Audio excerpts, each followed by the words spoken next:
Bien-aimé dans le Seigneur, je te salue dans le précieux nom de notre Seigneur Jésus-Christ. Et je suis ravi de te retrouver encore en milieu de semaine pour que ensemble nous puissions parler justement de la partie numéro 2 de pourquoi la foi est-elle essentielle dans notre marche avec l'Éternel. Alors, à titre de rappel, la semaine dernière, nous avons essayé d'expliquer que la foi était une ferme assurance des choses que l'on espère, une démonstration de celles qu'on n'avait pas.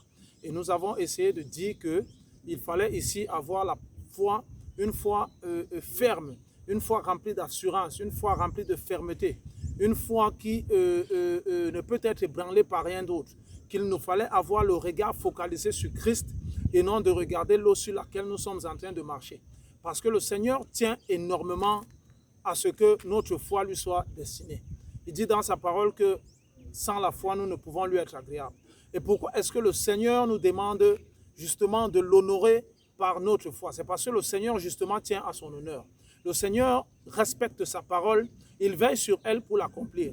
Et dans le cas où tu poses des actions avec foi en notre Seigneur, son devoir, son appel, son amour pour toi vont lui pousser, n'est-ce pas, à tenir cette parole, cette promesse envers toi, parce qu'en ayant de la foi vers lui, tu lui es agréable. Et de par le fait que tu lui sois agréable, tu vas attirer une manifestation rapide justement de la réalisation de ce que tu as souhaité, de ce que tu as demandé, de ce que tu as gardé avec espérance d'avoir avec notre Seigneur.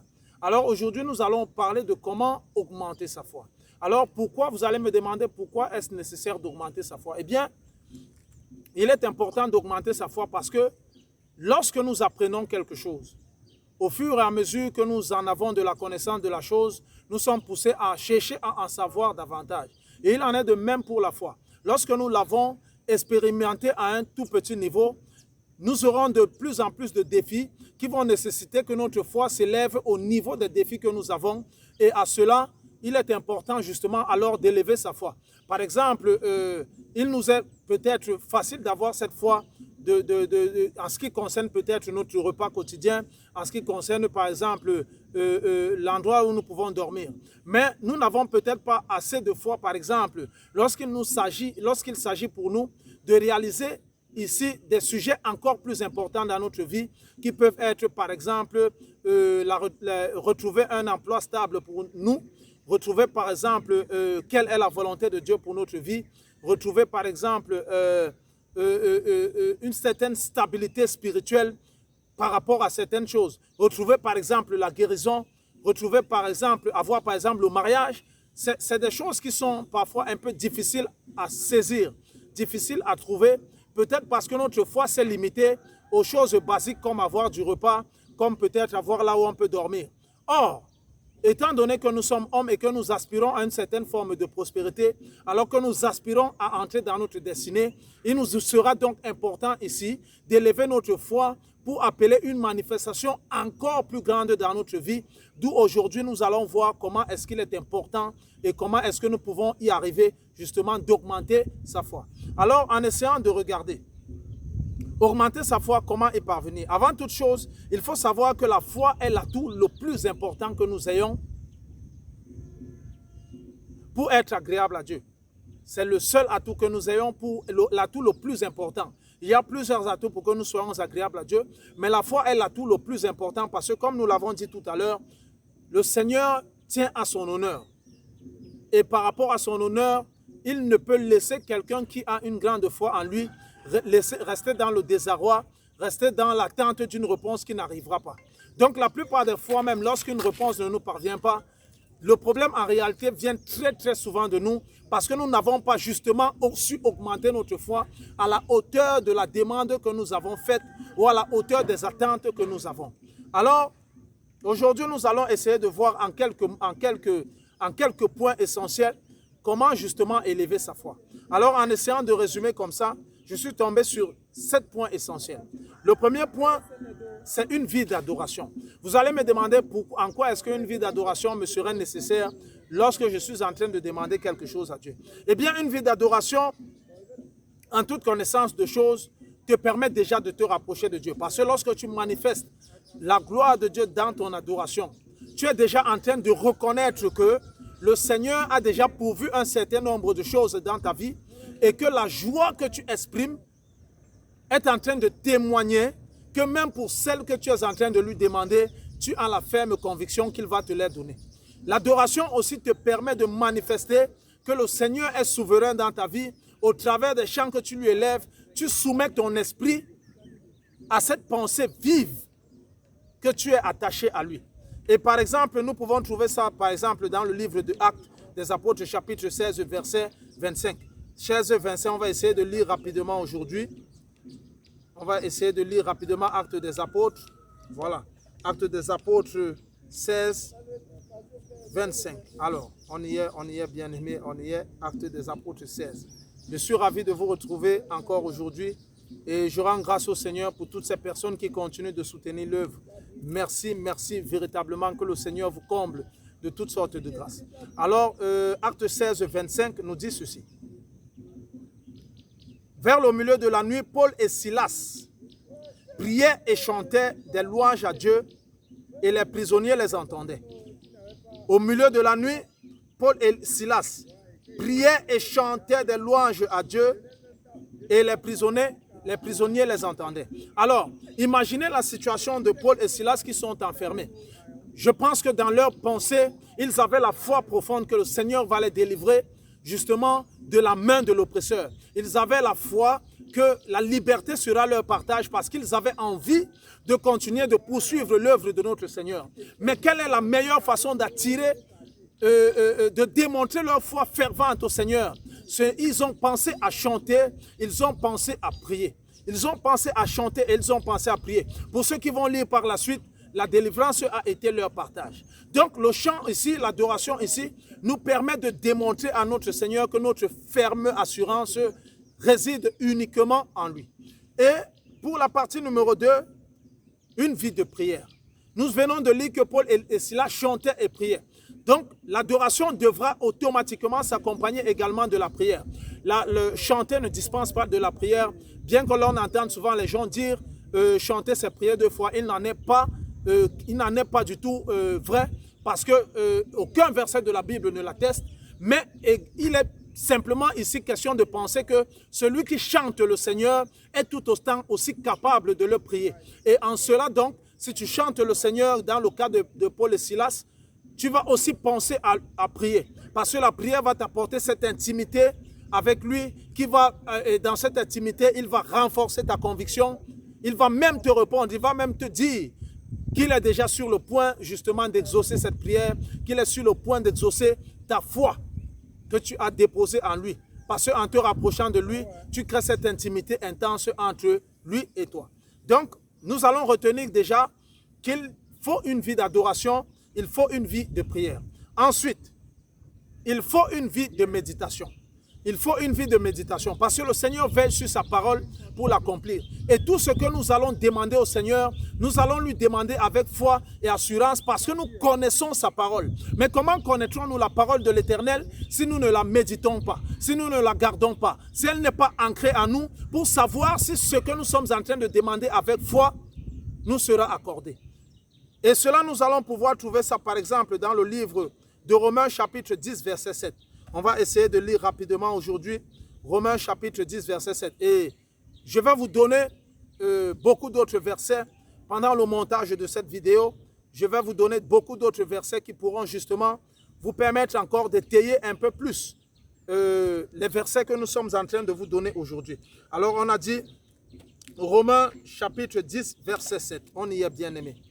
Romains chapitre 10. Romains chapitre 10. Alors, Romains 17 dit ceci. Romains chapitre 7 plutôt. Chapitre 10, verset 17. Voilà. Donc, Romains chapitre 10, verset 17 nous dit ceci. Ainsi, la foi vient de ce que l'on entend. Et ce que l'on entend vient de la parole de Dieu. Alors, vous comprendrez que pour avoir une certaine foi, véritablement, il faut se baser sur la parole de Dieu pour savoir que ce que nous savons demander est en accord, est en harmonie avec ce que le Seigneur nous recommande d'avoir et de demander. Et comment est-ce que nous saurions que ce que nous sommes en train de demander est dans la volonté de Dieu si nous ne méditons pas sa parole nuit et jour? Il dit, garde ma parole en toi nuit et jour, parce qu'il veille sur sa parole, parce qu'il veille sur ce qu'il a dit pour accomplir.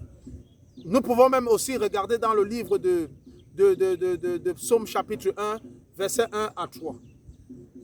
Verset 1 à 3. Psaume chapitre 1, verset 1 à 3. On va lire rapidement, bien-aimés. Je suis toujours heureux quand je suis avec vous, surtout quand il faut partager selon la pensée de notre Seigneur, selon sa volonté. Et je le dis au fur et à mesure que nous allons progresser dans ce projet, je vais commencer à entrer un peu plus en profondeur avec beaucoup d'autres vérités que nous, enfants de Dieu, nous ne connaissons pas, mais qui nous sont vitales, qui nous sont essentielles. Et je sais déjà que ces vérités vont heurter certaines personnes parce qu'elles ne s'attendent pas à ce que justement nous en arrivions à ce niveau. Mais il est question que nous sachions, comme il est dit dans la parole de Dieu, que nous connaissions la vérité, parce qu'il n'y a que la vérité qui a franchi et rien d'autre. Et il n'en déplaise à certains, nous sommes obligés de le faire parce qu'il s'agit de la volonté de notre Dieu. Alors, que dit Psaume chapitre 1, verset 1 à 3? Heureux l'homme qui ne marche pas selon les conseils des méchants, qui ne s'arrête pas sur la voie des pécheurs, qui ne s'assied pas en compagnie des moqueurs, mais qui trouve son plaisir dans la loi de l'Éternel et qui la médite jour et nuit. Il est comme un arbre planté près d'un courant d'eau qui donne son fruit en sa saison et dont le feuillage ne flétrit point. Tout ce qu'il fait lui réussit. Pendant que tu es dans ta foi, pendant que tu penses à demander au Seigneur, il faudrait que tu sois aussi celui-là qui médite la parole de Dieu nuit et jour. Parce que c'est en méditant la parole de Dieu, bien-aimé, que tu vas demander avec foi et que tu sauras que ce que tu es en train de demander est en harmonie avec la volonté de Dieu pour ta vie. Et voilà comment est-ce que tu augmenteras ta foi. Nous allons aussi parler d'une vie d'obéissance. La vie d'obéissance est très importante parce que pendant que tu veilles sur ce que le Seigneur te demande de faire, tu lui deviens un enfant aimé, un enfant chéri. Tu deviens comme David, un homme selon le cœur de Dieu, parce que tu lui es obéissant, parce que tu fais ce qu'il te demande de faire. Et nous pouvons trouver ça dans le livre de Jacques chapitre 4, verset 7. On va lire Jacques rapidement. Jacques chapitre 4, verset 7.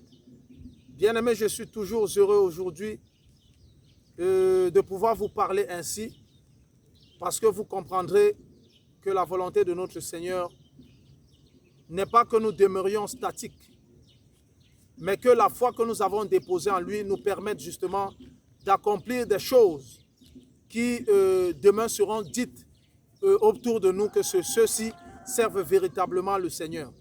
Et nous savons sur qui nous avons basé notre foi. Nous savons sur qui nous avons gardé notre foi.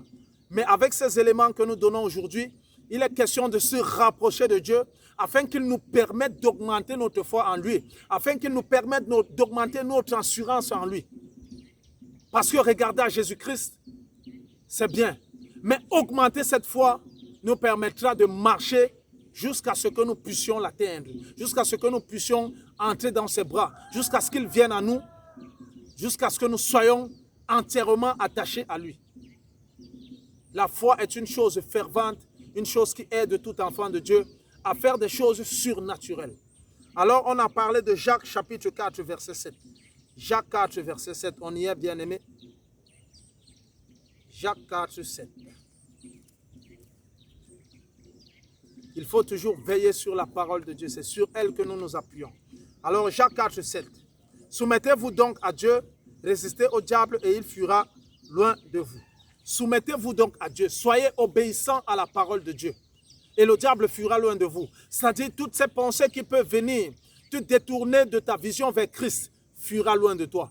Toutes ces personnes qui ne connaissent pas Christ et qui peuvent au travers d'un conseil tuer la foi que tu as en ton Seigneur, il ne permettra plus que les paroles de ces personnes résident en toi, parce que ton obéissance seulement suffira à ce que ces personnes sachent que de par la foi que tu as, il ne leur est pas permis de te dire ce que tu dois faire, car le Seigneur qui est ton Dieu, qui est notre Dieu, te dit déjà ce que tu dois faire. Une vie de charité également. Une vie de charité. Pensez que, Seigneur, si tu me donnes, parce que je crois que tu vas me donner ceci. Lorsque tu vas me donner cela, moi je ferai ceci, je ferai cela pour l'avancement de ton œuvre. Avec ce que tu vas me donner, je permettrai à de nombreuses personnes aussi de pouvoir en bénéficier. Il ne faut pas demander la foi avec foi de façon égoïste, mais penser que ce que tu es en train de demander va également aider les autres. Cela va aider ta foi à augmenter, sachant que ce que tu es en train de demander n'est pas que pour toi, mais aussi pour que tu puisses aider la communauté avec ce que Dieu va te donner. Ensuite, il faut avoir une vie remplie d'assurance en Christ. Une vie remplie d'assurance en Christ. Une vie remplie d'assurance. Une vie déterminée. Une vie comme celle de Noé, qui, lorsqu'il a entendu la voix de Christ qui lui disait « Je vais détruire la terre », il n'a pas cherché à comprendre d'où il s'est mis à fabriquer l'arche. Il savait que si le Seigneur le lui a dit, il le fera. Et c'est avec assurance qu'il a bâti l'arche. Et c'est avec assurance qu'il savait que le jour du déluge, lui et toute sa famille seront épargnés. C'est avec assurance que Shadrach, Meshach et Abednego savaient que même étant jetés dans la fournaise ardente, ils en sortiraient. C'est avec foi qu'Abraham savait que même si il avait donné son fils Isaac comme sacrifice, le Seigneur qui lui avait donné Isaac lui en donnera un autre. Et de nombreux exemples sont cités dans la Bible. Que nous gardions cette ferme assurance. Mais pense à augmenter ta foi avec une vie de charité. Que ce que tu es en train de demander n'est pas que pour toi, mais c'est pour que tu puisses aussi aider les autres. Avoir une vie d'obéissance. Parce que lorsque tu es obéissant à Dieu, tu deviendras un homme selon son cœur. Avoir une vie de méditation. Parce que le Seigneur va veiller sur sa parole pour accomplir cela dans ta vie. Tu dois croire qu'il est le rémunérateur de tous ceux qui le cherchent. Et comment chercheras-tu le Seigneur s'il se trouve dans sa parole et que tu ne la médites pas?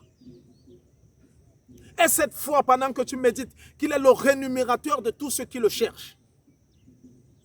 Une vie de prière.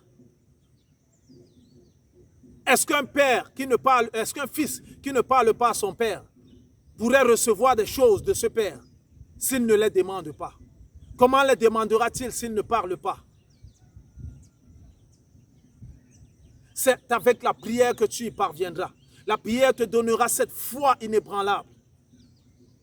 Elle augmentera ta foi. Une vie d'adoration. Parce que tu sauras déjà remercier le Seigneur pour tout ce qu'il a eu à accomplir. Parce que tu devras déjà lui dire merci pour ta vie, pour ton souffle de vie, pour les gens qu'il met autour de toi, pour ce que tu as, pour la santé. Même si tu es malade, pour la maladie que tu as, car de nombreuses personnes ont de maladies plus graves.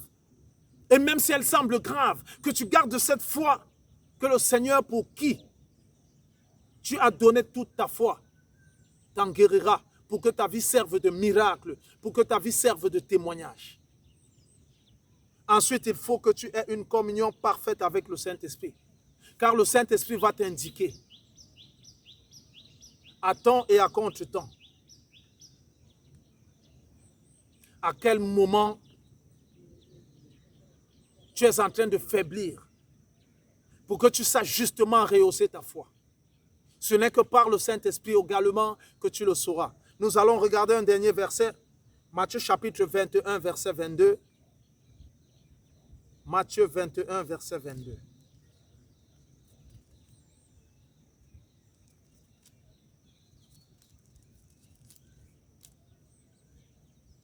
Alors que dit Matthieu 21, verset 22? Matthieu 21, verset 22 nous dit ceci.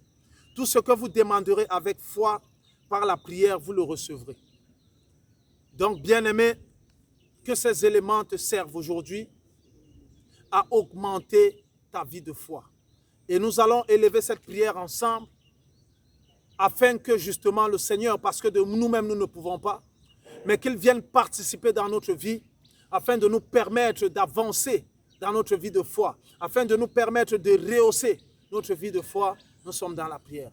Père éternel, je te bénis et je te rends grâce. Père, je te suis infiniment reconnaissant pour la vie de mon frère, pour la vie de ma sœur, pour ma propre vie, pour la vie de l'ensemble de toutes ces personnes, de toute cette communauté qui forme l'Église sans mur et qui, ô éternel notre Dieu, ne cesse de soutenir ton œuvre. Merci pour chacune de ces vies, Père éternel. Seigneur, je viens au-devant de toi maintenant.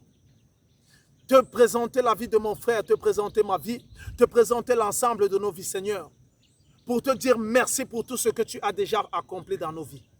Père, mais je viens au-devant de toi, oh Seigneur, afin de te prier, de m'accorder, ô Éternel notre Dieu, cette vie d'adoration si chère à l'augmentation de ma foi. Cette vie de prière si chère à l'augmentation de ma foi. Cette vie de méditation si chère à l'augmentation de ma foi. Oh, cette vie d'obéissance à ta parole, Seigneur, si chère à l'augmentation de ma foi, Père. Cette vie de charité, ah, Seigneur, si cher, oh mon Dieu, mon roi, à l'augmentation de ma foi. Cette vie remplie d'assurance et cette communion, oh Éternel, notre Dieu, perpétuelle avec ton Esprit Saint qui m'enseigne toutes choses. Seigneur, que ces choses, oh Éternel, notre Dieu, par le biais de ton Esprit Saint, demeurent dans la vie de mon frère, demeurent dans la vie de ma soeur, demeurent dans mon propre vie, oh Éternel, notre Dieu. Car nous voulons tester des dimensions, oh Éternel, notre Dieu, inimaginables. Nous voulons atteindre des dimensions, oh mon Dieu, mon roi, avec toi, oh Éternel, notre Dieu, impensable. Seigneur, nous voulons briser le plafond de limitation au-dessus de nos têtes,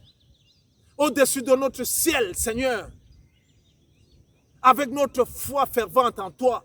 Parce que nous croyons, oh mon Dieu, mon roi, que toi qui dis que nous sommes la tête et non la queue, Seigneur, nous sommes appelés à de nombreuses manifestations, Seigneur, pour ta gloire. Nous sommes appelés à une prospérité selon ta gloire. Nous sommes appelés, oh mon Dieu, mon roi, à atteindre, ô Éternel notre Dieu, la plénitude, ô mon Dieu, selon ta gloire et selon ta volonté. Parce que Père, toi qui fais de nous des princes de ce monde et qui dis dans ta parole que tu as vu des princes marcher tandis que les esclaves étaient sur les chevaux, c'est parce que les princes que nous sommes ne sont pas conscients que par notre foi, Père, nous pouvons appeler, ô Éternel notre Dieu, une manifestation, ô Éternel notre Dieu, encore supérieure sur nos vies pour nous permettre, ô mon Dieu, mon roi, de reprendre cette place de prince que tu nous as donnée. C'est pourquoi, Père, nous venons à toi. Nous avons la ferme assurance, Père, que pendant que nous te levons cette prière, Seigneur, l'œuvre que tu es en train d'accomplir dans nos vies, qui est parfaite, Seigneur, est déjà en train de se manifester. Alors nous ne pouvons que te dire merci pour l'exaucement. Que ton nom soit élevé, que ton nom soit béni au nom de Jésus. Amen. Merci à tous pour avoir suivi cette deuxième partie. Nous allons recevoir cette semaine un serviteur de l'Éternel. Vous en aurez de plus amples informations avant le week-end. Que le Seigneur vous bénisse au nom de Jésus. Amen.